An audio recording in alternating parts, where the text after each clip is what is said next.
The Fox and Fur Tavern was loud with dice, drink, and smoke.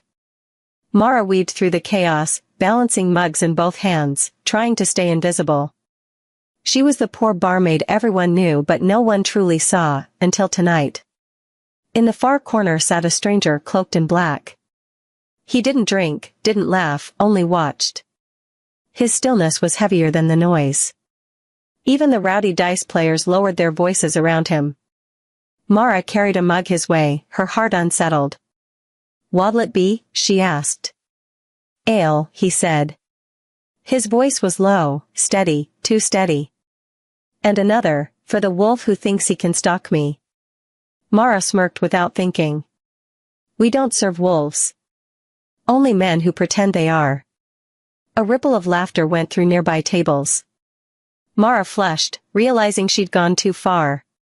The man's gaze lifted just enough for her to glimpse eyes hidden in shadow.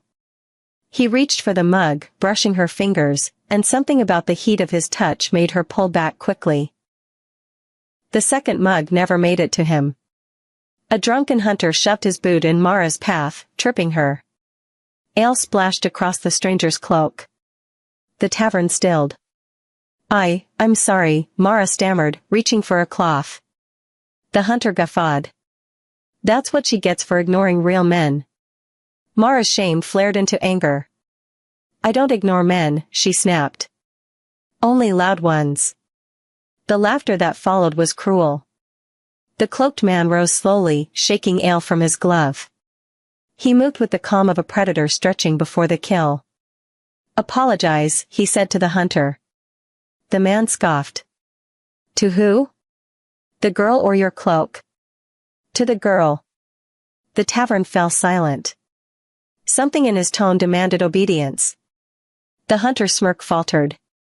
"Who are you two?" The man pulled back his hood. Gasps swept the room. His eyes glowed gold, unmistakable.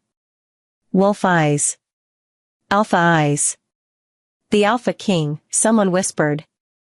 Mara's stomach dropped. She'd insulted him. Mocked him. Spilled ale on him. The hunter staggered back, muttering apologies, but the Alpha wasn't watching him anymore. His gaze locked on Mara. "Your name," he said. Her lips trembled. "Mara." "Mara," he repeated, slow, as if the word already belonged to him. Then he leaned close, voice a warning in her ear. "Careful with that tongue. Words can cut deeper than blades." She swallowed hard, but pride made her lift her chin. "I've survived worse than words." His mouth curved, not quite a smile. "Not mine." Before she could breathe, the tavern doors burst open. Cloaked men stormed in, eyes scanning. One pointed straight at her. "The girl," he barked. "She insulted the Alpha King. By law, she belongs to him." The tavern shifted. Friends, neighbors, men she'd served for years, all looked at her as though she was already gone. Mara's chest constricted. Her legs moved before her thoughts could. She bolted through the back door, into the storm. Rain lashed her face as she fled through alleys, boots splashing in mud. Behind her, shouts rose. Wolves howled. She pushed into the forest, branches clawing her arms, breath burning her lungs. Her mind screamed, "Not like this. Please, not like this." But under her fear, something else stirred. Heat bloomed beneath her skin, silver sparks flickering at her fingertips. She clenched her fists, terrified. Not now. The wolves closed in, eyes glowing red in the dark. Their growls rumbled like thunder. She stumbled back, heart in her throat. Then a blur cut through the night, a shadow larger, darker, more powerful than the rest. A massive wolf slammed into the pack, scattering them. Gold eyes flared in the storm. He fought with savage grace, claws rending, fangs tearing, until the attackers fled yelping into the trees. The beast shifted. Fur became flesh. And there he stood, the Alpha King, towering, terrible, rain dripping down scars that told their own story. He looked at her, Not the way men looked at barmaids, but the way storms looked at trees before deciding which ones to spare. You, he said, his voice low, unshakable. You're mine now. Mara's breath hitched. I'm not. Yes. His eyes locked onto hers, burning, certain. You are. Lightning split the sky. Rain hammered harder. And in that instant, Mara knew, her life as a poor barmaid was over. Whatever she was now, belonged to him. The mountain keep loomed like a shadow carved from stone. Mara's breath fogged as Cale led her through its gates, his stride unhurried while her heart raced to keep up. Guards glanced at her, some with pity, others with suspicion, but none dared ask questions. Inside, the great hall stretched wide, banners of black and gold swaying from the rafters. A fire roared in the hearth, but the warmth never touched Mara. She felt small, drenched, out of place, a tavern girl dragged into a world that should have swallowed her whole. Summon the council, Cale commanded. His voice echoed across the chamber, heavy as thunder. Mara stiffened. The council? Now? Servants hurried, torches flared, and soon the elders filed in, men and women cloaked in age and authority, their eyes sharp as blades. They took their places at long tables that flanked Cale's throne. When he sat, the room bowed with silence. The first elder spoke, voice like gravel. This is the girl? Cale didn't hesitate. This is Mara. Mara kept her gaze low, wishing she could melt into the stone floor. Another elder leaned forward, thin and cold-eyed. Do you know who stands before you, girl? The Council of the Alpha King, she murmured. And do you know what you've done? I spilled ale. Made a fool's joke. That's all. A scoff cut through the air. She mocks us even now. No, Mara said quickly, heat rising in her cheeks. I would never. The elder woman with white braids studied her intently. Lisa's child, she said at last. I see her face in yours. Mara froze. My mother? Burned, the woman continued, her tone flat. For witchcraft. The word struck Mara like a blow. Shame, grief, and old wounds surged together. She wanted to deny it, but her silence betrayed her. She reeks of it, another elder sneered. The same cursed blood. Which blood? Whispers rippled. Mara's chest tightened, panic clawing up her throat. And then Cale's voice cut clean through the noise. Enough, he said, calm but firm. You see a curse where I see a choice. The thin elder's eyes narrowed. The prophecy cannot be ignored. The Flamebearer shall rise from ash and bring ruin to the Pax. And you would keep her here, Cale? At the heart of our kingdom? Cale leaned forward, golden eyes gleaming. I will keep her where I choose. Under my protection. The hall erupted, shouts, arguments, voices clashing like swords. Mara stood trembling, every word, witch, curse, prophecy, cutting deeper than knives. Finally, Cale rose, and the noise died at once. He towered above them all, his presence undeniable. She stays, he declared. Any who defy her, defy me. The elders stiffened. Some glared. But none dared challenge him outright. When the chamber emptied, Mara's knees nearly gave way. She turned to Cale, anger and fear twisting in her chest. Why, she demanded. Why defend me? I'm nothing to you. His eyes softened, but his words were iron. You think I defended you? No, Mara. I claimed you. Her breath caught. I'm not yours. Not yet, Cale said. The corner of his mouth curved, half smile, half warning. But the world already thinks so. That makes it true. Mara shook her head, sparks of silver heat flickering beneath her skin, dangerous and wild. Cale saw it, his gaze sharpening with recognition. He leaned closer, voice low, intimate. You can deny me, little flame. But you cannot deny yourself. The fire crackled in the hearth, shadows shifting across the walls. And Mara realized, with a mix of dread and awe, that this was only the beginning. Dawn unraveled the night in thin, gray threads. In the east tower, behind the red door, Mara woke to the soft knock of someone who did not fear waking a sleeping wolf. The woman with white braided hair stepped inside without ceremony. Up close, her age looked like weather on stone, hard-won, unmoved. "Etta," she said. "Elder. Teacher, if you'll have one."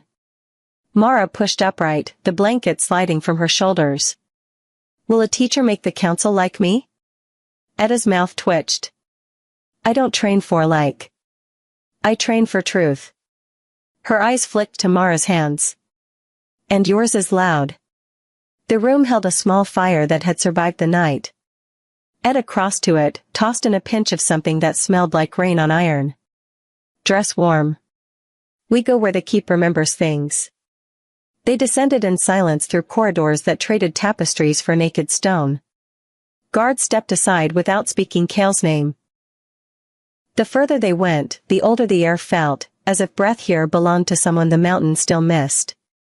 Etta stopped at a low arch. Beyond it, a circular chamber waited, floor etched with pale lines like frost that never melted. An opening in the ceiling let a column of cold light fall onto the center rune. The space hummed, not sound, exactly, but the feeling of something listening. Mara rubbed her arms. "What is this place?" "Before we called ourselves Pax, we were people who kept promises in rooms like this." Etta stepped into the circle and nodded for Mara to follow. "Stand where the light touches." Mara obeyed. The stone was cooler in the ring of white. She could hear her own pulse in the hush, could taste ash at the back of her throat the way you sometimes taste a storm before it arrives. Etta placed a small iron bowl on the floor, added a twist of dried root, and struck flint. A thin flame woke, colorless and steady. "We start simple," she said. "Not with what you fear. With what is." "I don't," Mara swallowed. "I don't know how to call it." "You already do," Etta said. "You call it every time you panic and survive. But we're not panicking today." She nodded to the little fire. "Look." Mara stared. The flame quivered as if noticing her. "Breathe," Etta instructed. "Not like you're drowning. Like you're arriving." She lifted a hand. "In, count, hold, out." Again.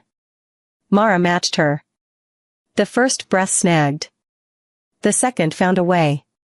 On the third, something under her ribs uncoiled, not a blaze, not a rush, but the sense of a door opening in a house she'd lived in all her life and never tried.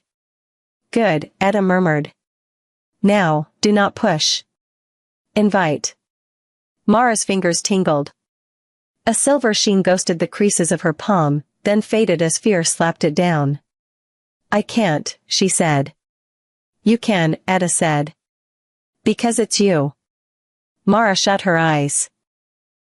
She pictured the tavern's back door, the forest's teeth, Kale's hand at her wrist, warm as a command and kinder than law. She pictured the little girl she had been, lighting candle wicks with stolen sparks and then crying herself to sleep because her mother's hands had stopped being hands and become smoke. "I don't want to hurt anyone," she whispered. "Then learn," Etta said simply. The silver returned, softer this time. Light gathered at Mara's fingertips like dew. It did not burn. It hummed. The small bowl flame rose, bent toward her, and flared the exact degree that her breath wavered. Mara opened her eyes. The hair on her arms lifted. The rune lines under her feet brightened, first one, then three, then a slow, pulsing ring. Etta's face did not change, but her voice did, registering something old. "Again," she said, very quietly. Mara lifted her palm over the bowl, not touching, not taking. The heat answered her as if it had been waiting. The silver glow climbed her hand to her wrist, the shape of it not random, a narrow crescent crossed by a short line, a mark that felt like a memory she couldn't place. "What is that?" Mara asked, not daring to lower her arm. Etta stepped closer, breath fogging in the cool shaft of light. "The sign we gave the stories long before they gave us names." She lifted a finger but didn't touch.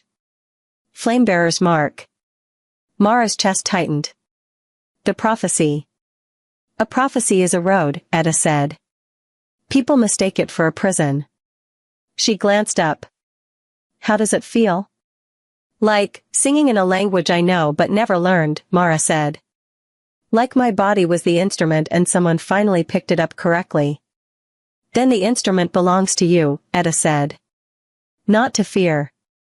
Not to men who think they own rooms. Her eyes softened a fraction. Not even to kings. Footsteps sounded beyond the arch, measured, unhurried. The chamber noticed before Mara did. The pale lines flickered, then steadied, making room for another gravity. Cale entered without cloak or crown, damp from the fog that clung to the higher halls. He paused at the threshold as if asking the room's permission, then came to the edge of the circle and watched Mara's hand without speaking. The mark seemed to pay him mind, brightening, then calming as if recognizing a thing that steadied it. Mara swallowed. Am I doing it wrong? You're doing it honest, Cale said. He looked at Etta. How long has she been at it? Long enough to know her breath will save her before any blade, Etta replied. She nodded at Mara's hand. Again. But this time, tell it to sit. To sit? Mara echoed, startled into a laugh. The sound echoed off old stone and came back warmer than it left. It's a hound, Etta said. It will run you bloody if you let it lead, and it will guard your throat if you name it yours. Sit. Mara drew an air. The silver flame rose. Her heart knocked hard.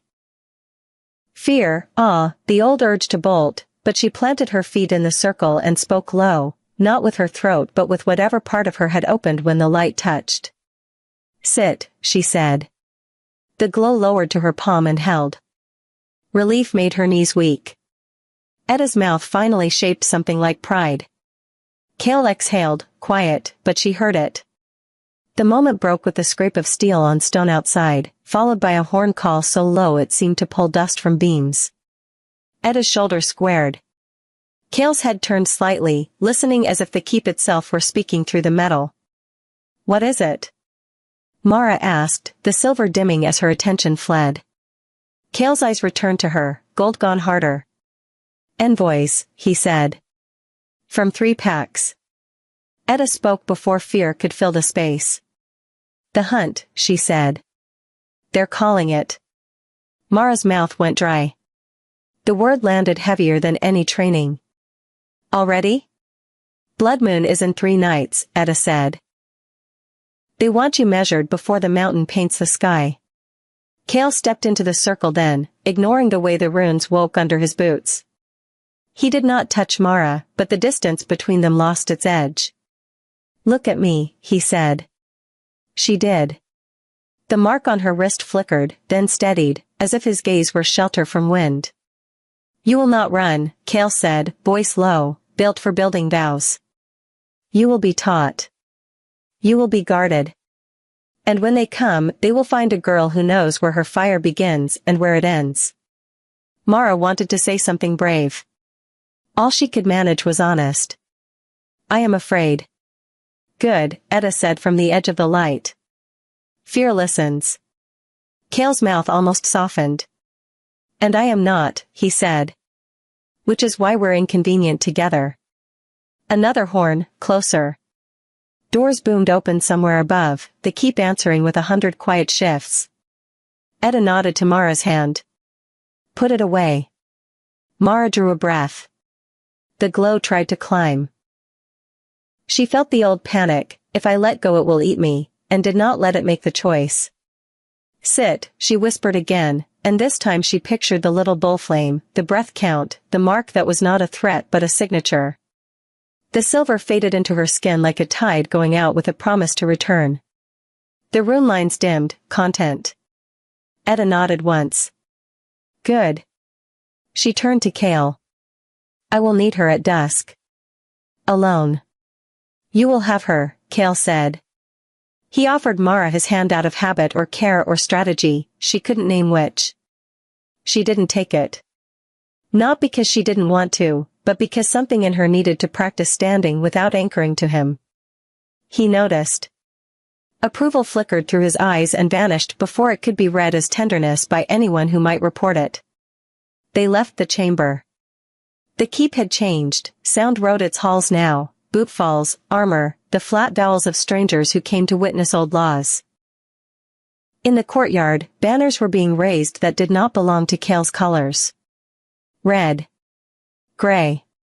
A deep blue like lake water that never thaws. A trio of envoys waited by the great doors, each with a token bound to their arm, a thong, a feather, a shard of black glass. The middle one, a woman with hair cut to the bone and eyes like polished slate, lifted a hand in greeting that wasn't. Alpha, she said. We bring notice. Cale's face became the mask a kingdom needs. I am notified. The hunt, then, she said, savoring it. At moonrise on the third night. Witnessed and bound. Bound, Cale agreed. Her gaze slid to Mara. It found the place on her wrist where the light had been and smiled in a way that made warmth feel like a trap. We look forward to meeting your claim. Mara felt the heat stir, small and stubborn. She breathed the way Etta had taught her. Sit, she told it. It did. Cale's voice did not rise. It did not need to. You will meet her, he said.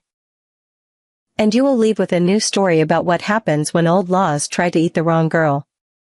The woman's smile didn't break, but a line tightened at its edge. She bowed just enough to be seen doing it and turned away. The horn sounded one last time, sealing the appointment nobody in the courtyard had the power to refuse. Mara flexed her fingers at her side. The mark was quiet under the skin, like a secret that had chosen patience. 3 nights, she said. 3 nights, Cale echoed. Above them, the bloodless morning finally remembered to be day. The mountain held its breath, not in fear, but in interest. By midday the keep wore other people's colors. Red banners snapped beside black and gold, gray pennants smudged the sky like storm breath, and a deep blue hung heavy as lake water that never thaws. Courtyard voices braided into one restless murmur, the word witch blood slipped through it like a knife passed hand to hand. Etta found Mara before the whispers did. Breathe, she said, as if that were armor. In, hold, out. Keep your fire sitting like a hound at heel. Today is for listening. They crossed the inner ward toward the training cloister, but a shout cut across stone. Guards clustered at the east wall, staring up at a waist-high pillar of granite set into the parapet, one of the old ward stones. A hair like the thin elder lifted his hands as if pleading for sanity. The prophecy does not require our imagination. The Flamebearer rises, the walls fail. Mara's stomach knotted. She didn't speak. She felt. Under the wardstone's granite skin, something thrummed, the same wrong note she'd tasted in the forest when red eyes ringed her. Not her. Not hers. A cold that tried to learn heat by breaking it. Let me see, she said before she could stop herself. No, Cale said at once. Yes, Etta corrected, softer. But with your breath, not your fear. Mara stepped to the wardstone. The crowd drew back as if she were a lit torch in a hayloft. She lifted her palm without touching, an inch of air, a held note.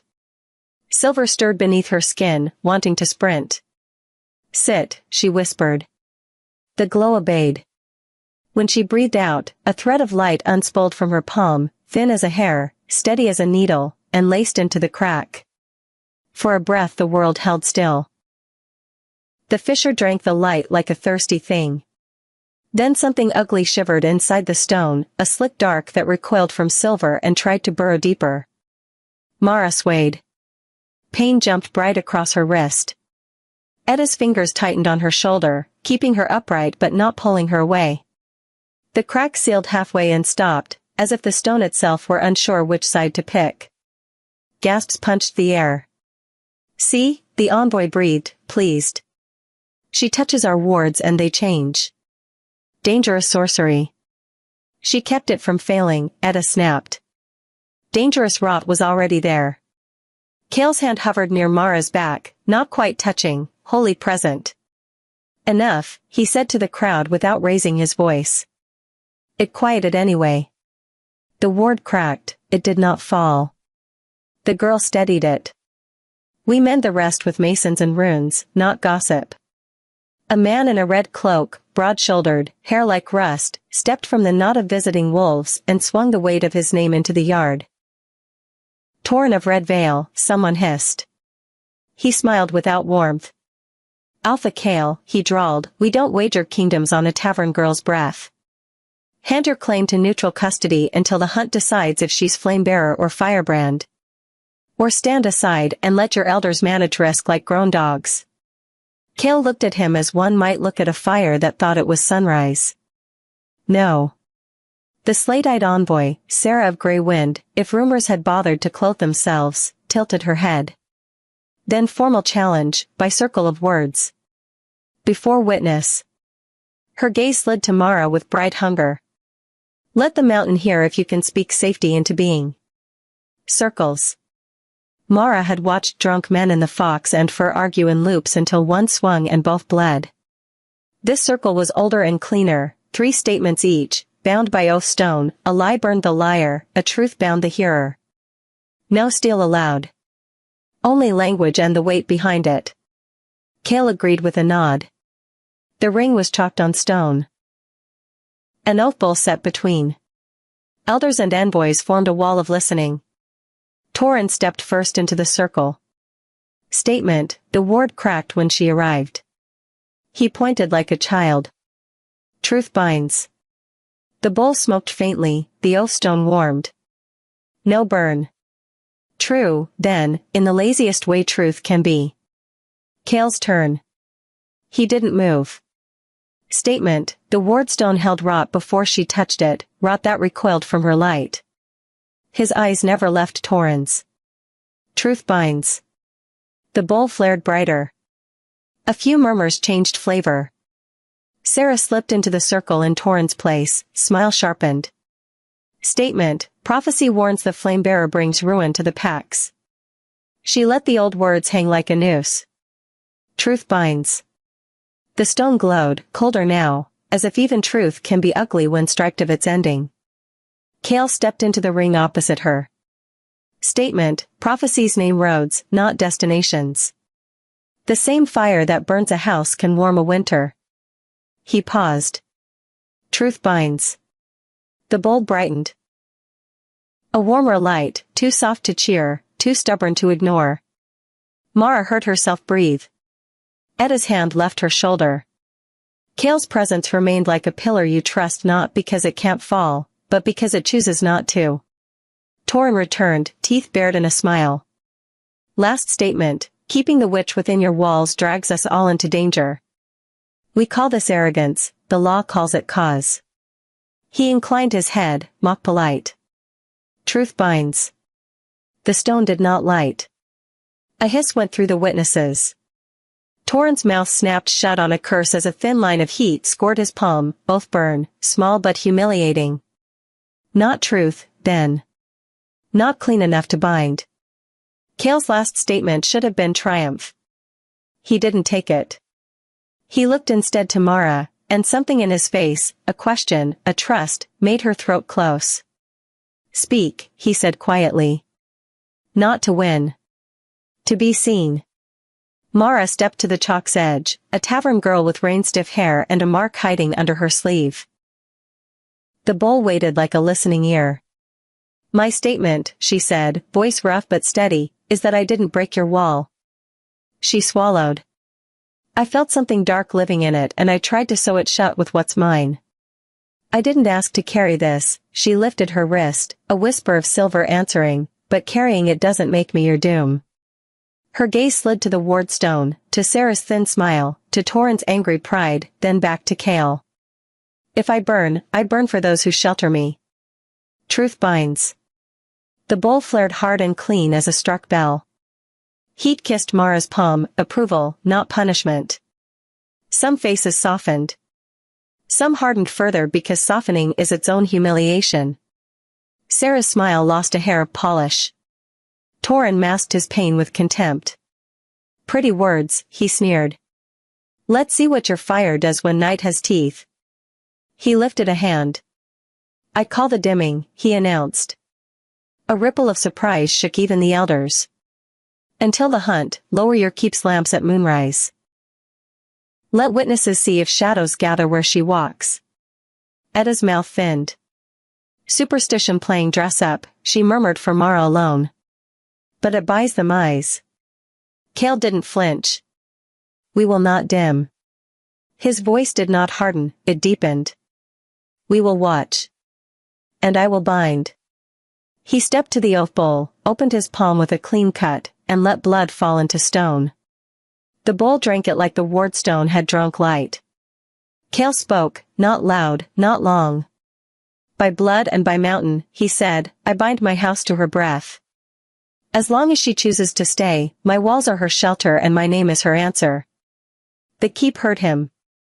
Bells and unseen corridors answered once, twice. The courtyard air shivered. Even the banners seemed to lean in, as if learning a new wind. Sarah's face chilled.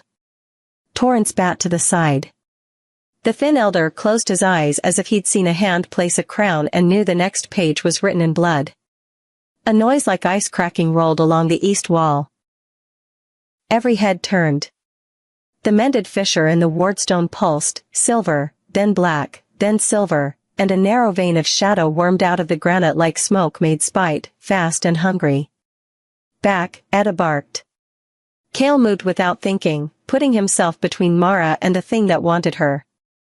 The shadow struck the ground like a thrown scarf and skittered, seeking ankle, wrist, mouth. Mara's fear sprinted. Her breath found it, tripped it. Sit, she whispered, and the mark on her wrist blazed without her asking, flooding her palm with clean light. The shadow lunged. So did she. Light met dark with a sound like a bell deciding to be a blade. Everything in the yard flared white, then cut to black. The courtyard smelt of scorched stone when the light faded. Smoke curled where the shadow had struck, leaving black streaks like claws raked across the granite. Wolves who had gathered to watch the circle of words stood frozen, their growls caught in their throats. No one moved. No one breathed. Mara's hand still glowed faintly, silver light fading into her skin. Her chest heaved. She wanted to believe she'd stopped the thing, whatever it was, but the memory of its hunger clung to her bones. The shadow had wanted her. Cale broke the silence first. His voice carried like a blade drawn slow. Who dares bring rot into my yard? No one answered. Torin of Red Veil shifted uneasily, his red cloak catching the last of the sun. Sarah of Grey Wind wore her thin smile again, but it no longer reached her eyes. It came from the wardstone, Edda said, stepping forward. She leaned on her staff and scowled at the dark scar across the ground. Not from her. From the crack she sealed. That thing was living there long before this girl ever touched it. She awakened it, Torin snapped. You all saw. Mara's throat tightened. She wanted to protest, but Cale's hand lifted slightly, enough to silence the crowd, enough to stop her words before they left her lips. You are mistaken, Cale said flatly. She contained it. Without her, we would be dragging corpses from this yard. Murmurs rippled, unease and doubt weaving together. Some looked at Mara with awe, others with suspicion sharper than knives. Sarah's voice was smooth as silk stretched too tight. Perhaps. But the hunt will show the truth. Shadows cling to fire, Alpha. You cannot deny that. Cale stepped closer to her, golden eyes hard as stone. Nor can you deny that fire burns shadows away. The tension was a rope pulled taut, ready to snap. At last, Sarah inclined her head the smallest fraction, her smile returning like a veil. 3 nights, then. We'll see what remains. She turned, her cloak whispering against the stones, her entourage following like wolves called to heel. Torin spat on the ground before stalking off, red cloak whipping like a flame in the wind. When they were gone, the courtyard seemed to exhale. Guards relaxed their grips on their weapons, though none put them away. The wardstone stood silent again, but its crack still bore a faint stain of black. Etta stooped, running her fingers near the scorch mark Mara had left. "It listened to you," she murmured, half to herself. The fire obeyed. Mara hugged her arms tight to her chest. Her voice came out smaller than she meant. "It almost didn't." Cale turned to her. His face was carved from resolve, but his eyes lingered on her with something softer. Not pity. Recognition. "It did," he said. "And that is enough." But Mara shook her head. "No. It wanted me." "That thing," her voice cracked. "If it comes again, what if I can't hold it? What if I burn everything instead?" Cale stepped closer, lowering his voice so only she could hear. "Then I'll be there to stop you. Or burn with you. Either way, you will not stand alone." The words rooted deep, and she hated that they steadied her. She was not supposed to need him. Not supposed to believe him. And yet, her hand stopped shaking. Etta cleared her throat. "Enough talk. The hunt comes fast. She needs training, not reassurances." Cale nodded once. "At dawn." "No," Etta said firmly. "Now. The mountain doesn't wait for moonrise, and neither will they." She thrust her staff into Mara's hands. It was heavier than it looked, carved with runes that pulsed faintly under her fingers. "Feel it," Etta instructed. "Not as a weapon. As an anchor. Let it remind you where your fire ends and your body begins." Mara gripped it, surprised at how the weight calmed her. The elders began to drift away, muttering to one another, leaving only guards and a few wary onlookers. Cale watched Mara as if measuring her strength in silence. Finally, he turned to the nearest soldier. "Clear the yard. No eyes unless I call them." The guard saluted and barked orders. Within moments, the courtyard emptied until only Cale, Mara, and Etta remained. The wind carried a chill. The wardstone loomed like a wound that hadn't healed. Etta gestured to the space. "Begin. Call your flame again." Mara's stomach nodded. "Here? Now?" "Here," Etta said. "Because fear doesn't wait for permission." Mara looked at her hands, at the faint shimmer beneath her skin. She drew in a breath, counting like Etta had taught. The sparks came, hesitant, flickering. The mark on her wrist pulsed once, silver light threading into her palm. The courtyard brightened faintly, shadows retreating from her glow. "Good," Etta said. "Now, command it. Don't beg. Don't fear. Tell it what you want." Mara focused, heart pounding. "Sit," she whispered. The flame steadied. For a moment, she believed. Then Cale moved forward, deliberately, and drew his blade. Steel flashed, aimed not at her but at the ground near her feet. The sudden strike jolted her, fear surged, and with it, her flame flared wild. Silver fire lashed outward, scorching the stones, grazing Cale's cloak. Mara gasped, horrified. I didn't mean." Cale sheathed the blade with unhurried calm. "Exactly. And fear doesn't care what you mean." He stepped closer, eyes locking onto hers. "Control isn't about meaning well. It's about choosing, even when the world tries to tear the choice away." Mara swallowed hard, gripping Etta's staff until her knuckles ached. She tried again. Breath steady. Sparks rising. This time, when the flame flared, she clenched her jaw and forced the word through her teeth, "Sit." The fire snapped down, shrinking to a calm glow in her palm. Cale's mouth curved, not quite a smile, but close enough to be dangerous. "Better." Mara exhaled shakily, sweat chilling on her brow. Etta nodded. "Again. Until it listens without question. Until your fear bends to you, not the other way around." The wind howled above the keep walls, carrying with it the echo of distant wolves. Mara tightened her grip on the staff, flame glowing steadily in her hand. For the first time, she wondered if maybe Just maybe, she wasn't doomed to be their ruin. But across the yard, the wardstone pulsed faintly black again. And in its shadow, something waited. Night came down like a lid.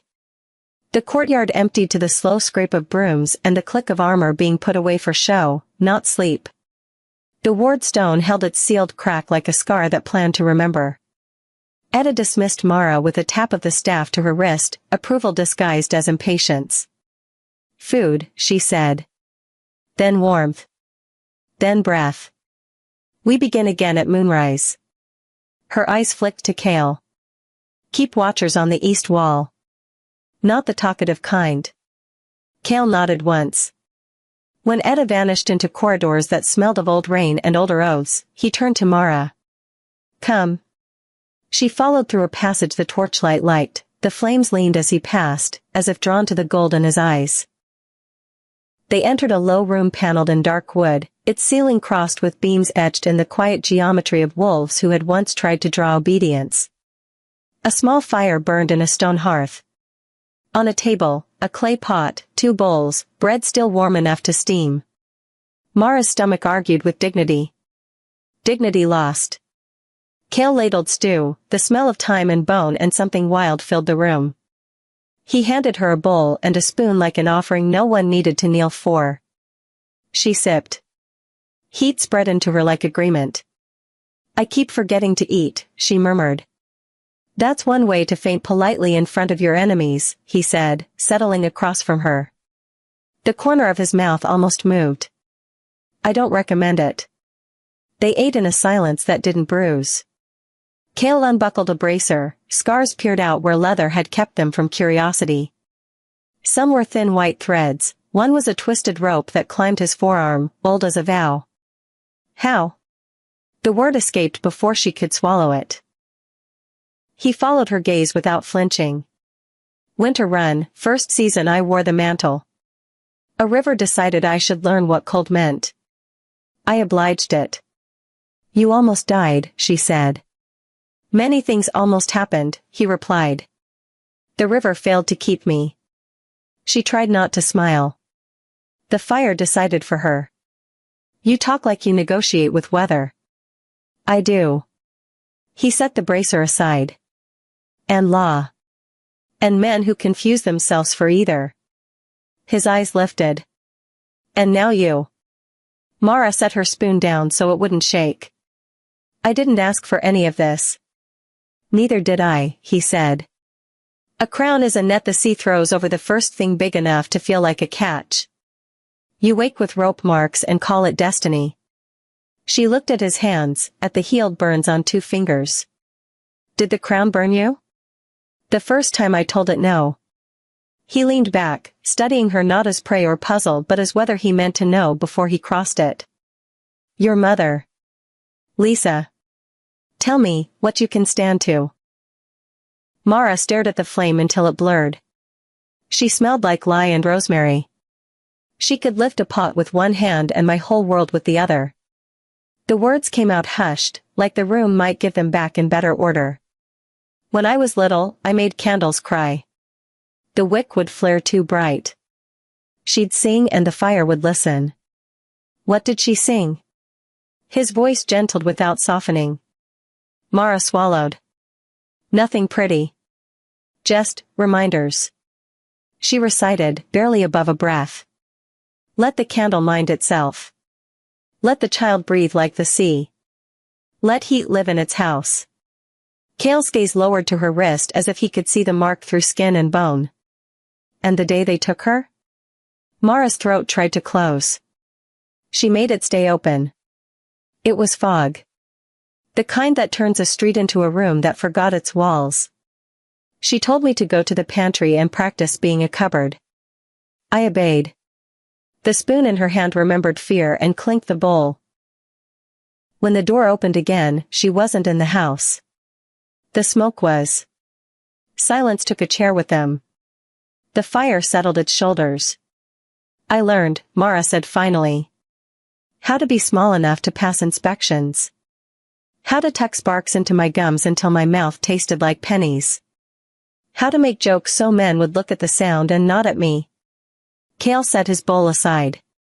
He rose, crossed to the hearth, and poked the log with an iron that looked like it had told truth to more than flame. "I was not born to this," he said quietly, not turning. "My uncle wore the mantle. He counted obedience like coins. When the river iced, he sent boys out to teach them bite. 2 did not come back. I asked him for a law that preferred alive wolves to obedient ghosts. He laughed. I challenged. I won.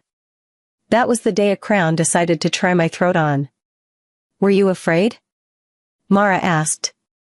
He turned, and something unguarded crossed his face like a bird that had forgotten the sky was watched. "Yes," he said. "And then I was busy." The room held them closer. The fire popped, a polite interruption. Kale stepped nearer, then nearer still, until Mara could see the flecks in his eyes, more amber than gold. Soot had drawn a faint line along her cheekbone, his thumb lifted to it without permission. "Don't," she whispered, but the word meant do in a language bodies speak when law has left the room. He paused. "If I touch you now," he said, voice low as embers, "I won't be able to go before them as only a king." "I thought you said you weren't only anything," she managed. His mouth tilted. "I am many things. I try to be them in sequence." Her pulse climbed into her throat and built a nest. The heat under her skin woke, pleased to find itself named in this light. She breathed the way Etta had taught her. "Sit," she told it, a command dressed as a kindness. The glow obliged. His eyes noticed. Pride, dangerous because it was unguarded, touched his face and was gone. "Good," he said. He didn't mean the control. Or he didn't only mean that. They stood within the reach that decides futures. The fire breathed with them, a third set of lungs. His hand hovered again, hers twitched, undecided. Somewhere, a bell meant for kitchen struck the hour with unworried honesty. A thump kissed the window. They both went still. Another. Not knuckles. Not weather. The third impact sent a spidery ring of cracks singing across the leaded pane. Kale moved first, the room seemed to move with him. He flicked the latch and caught what fell through. A raven, too heavy for meat, hit the table and skidded, talons clacking. Its eyes were shards of black glass. Where its heart should be, a knot of shadow wriggled like a tumor learning grammar. Mara's skin iced. Her mark flared against her will. The bird's beak creaked open. A sliver of dark slid out, thin as a thorn, hungry as winter. "Back," Kale said, and it wasn't to her alone, it was to the room, the keep, the idea of harm. He seized the thing with a cloth, but cold bled through the fabric and bit his palm. He swore, not like a king, like a man. Etta burst through the door without knocking, staff already humming. "They're testing walls," she snapped, eyes taking everything and missing nothing. "Not your stone. Your people." As if to agree, a shout flared in the corridor.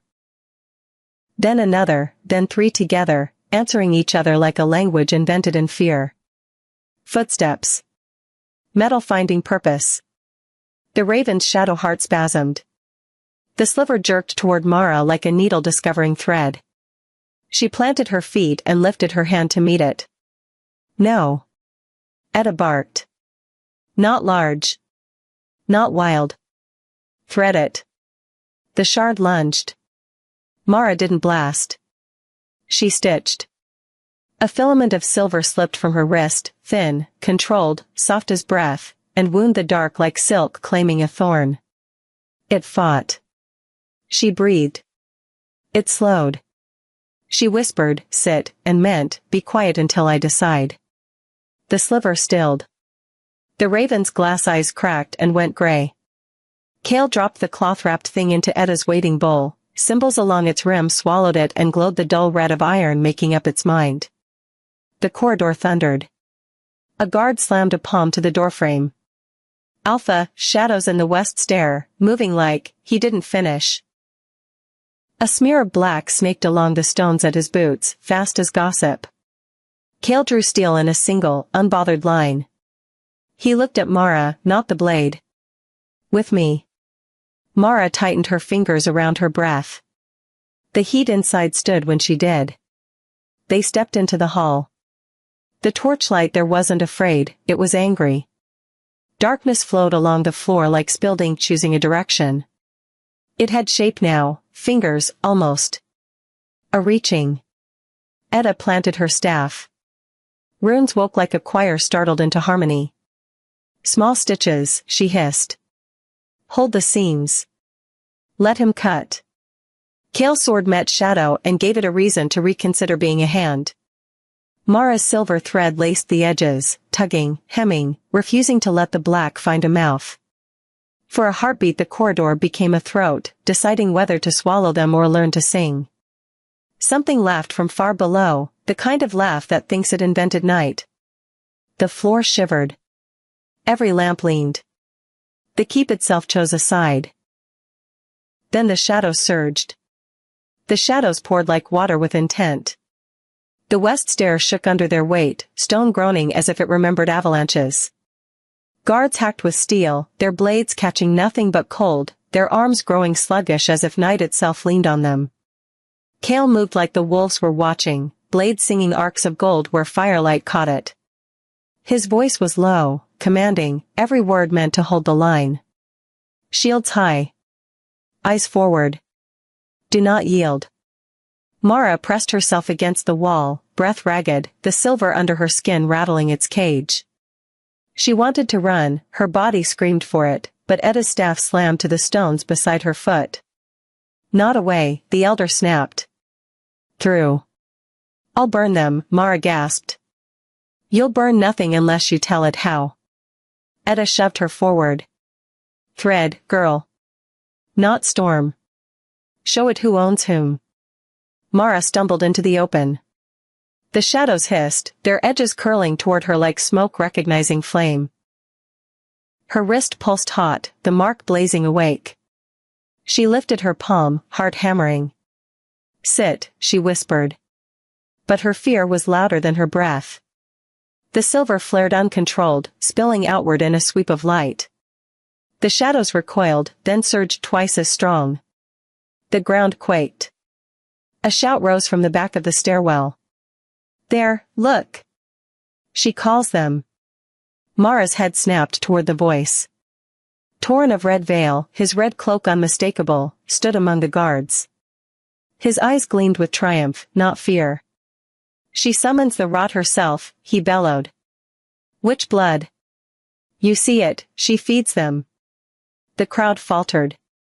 Guards hesitated. Some lowered their blades, uncertainty cracking their formation.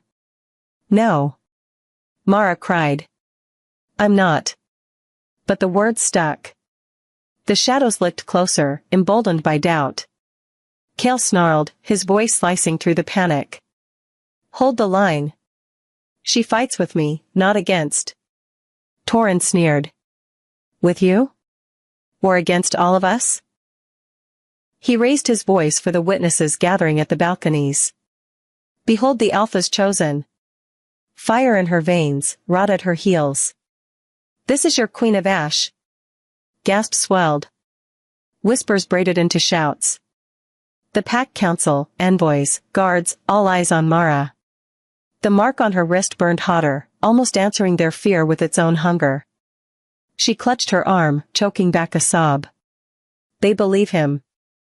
They'll never believe me. Kale's blade crashed against stone, sparks flying. He turned, golden eyes locking onto her, fierce, unshaken. Mara. Her breath hitched. Look at me, he ordered. She did. You are not theirs to name, he said. Not prophecy. Not counsel. Not liars in red cloaks. Yours. Only yours. His certainty slammed against her panic. The silver steadied, a leash tightening in her chest. She forced air into her lungs. Sit. The fire listened. It shrank to her palm, coiled into a thread. She flicked it outward, lacing the shadow nearest her. The dark writhed, trapped in her weave. Gast shifted, this time in awe. But Torrent's voice cut sharp. A trick. A dangerous trick. He turned to the envoys, desperate. See how the Alpha risks us all for a tavern witch? Before Kale could answer, the stone beneath their feet cracked. From the fissure rose something bigger than shadow, a shape tall as a man, hollow-eyed, its limbs dripping night. The rot had found a body. The hall screamed. Kale lunged, blade meeting the creature's chest with a clang that should have split iron. It barely staggered. The thing swung, and Kale crashed against the wall, dust raining from the ceiling. Kale! Mara cried. Her fear surged, fire flaring wild again. The shadows roared approval, reaching. Edda's staff slammed against the ground, runes flaring crimson. Choose, she shouted at Mara. Fear, or fire? Which master will it be? Mara's pulse thundered. She saw Kale struggling to rise, guards scattering, Torrent smirking in triumph.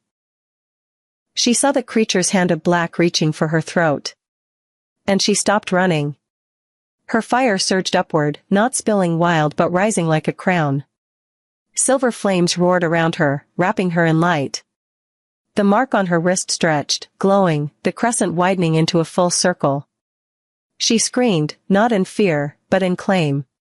The flame shot outward, slamming into the shadow creature, burning through its chest. It shrieked, a sound like glass breaking underfoot, and collapsed into nothing but smoke and silence. The hall fell still.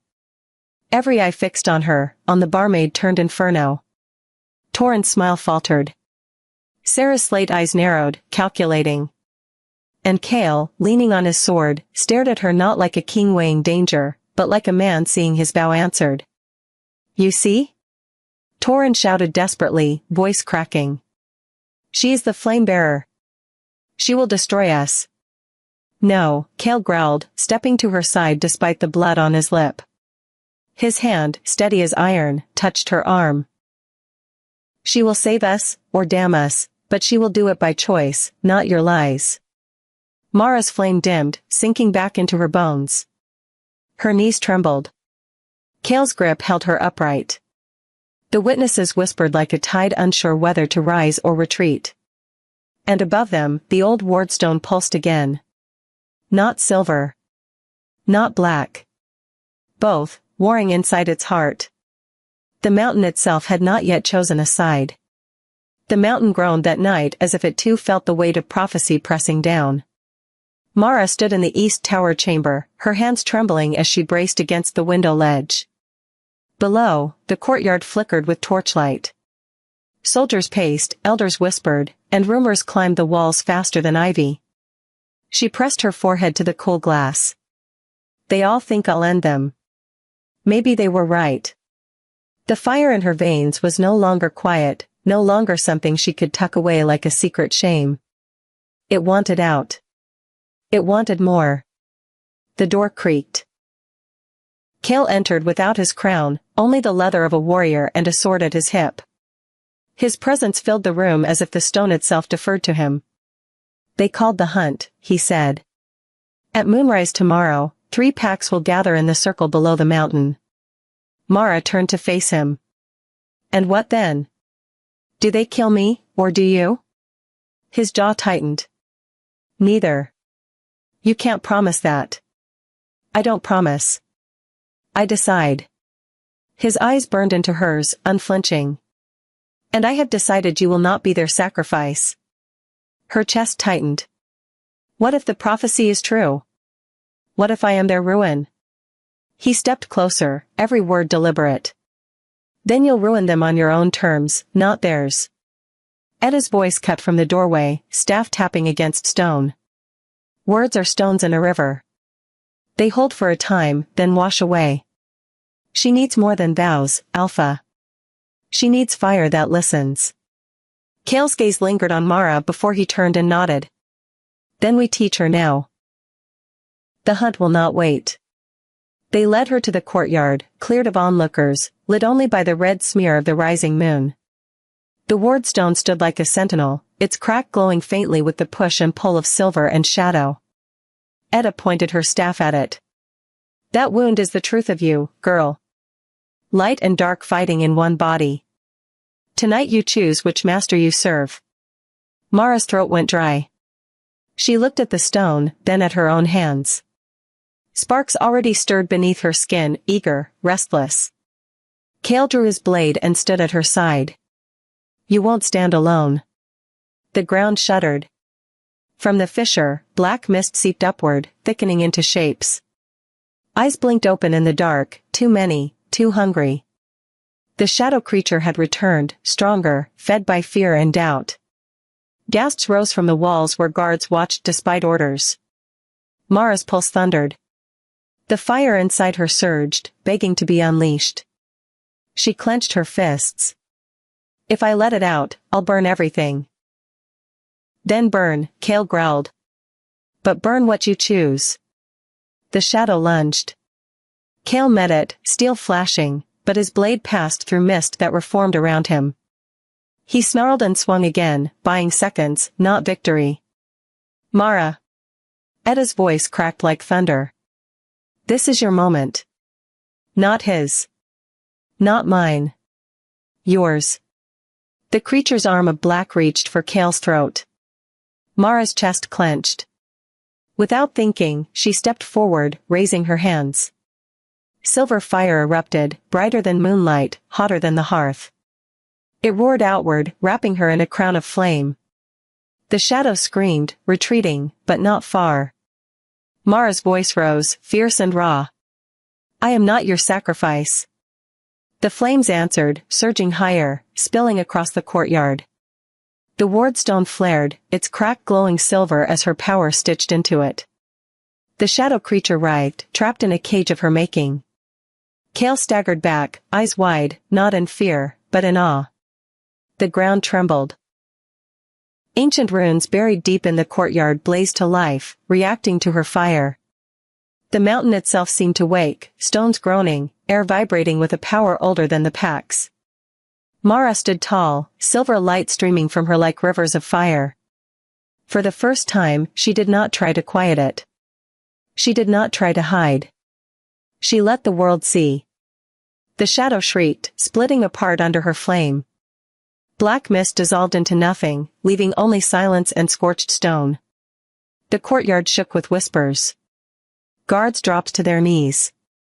Elders stared, pale and shaken.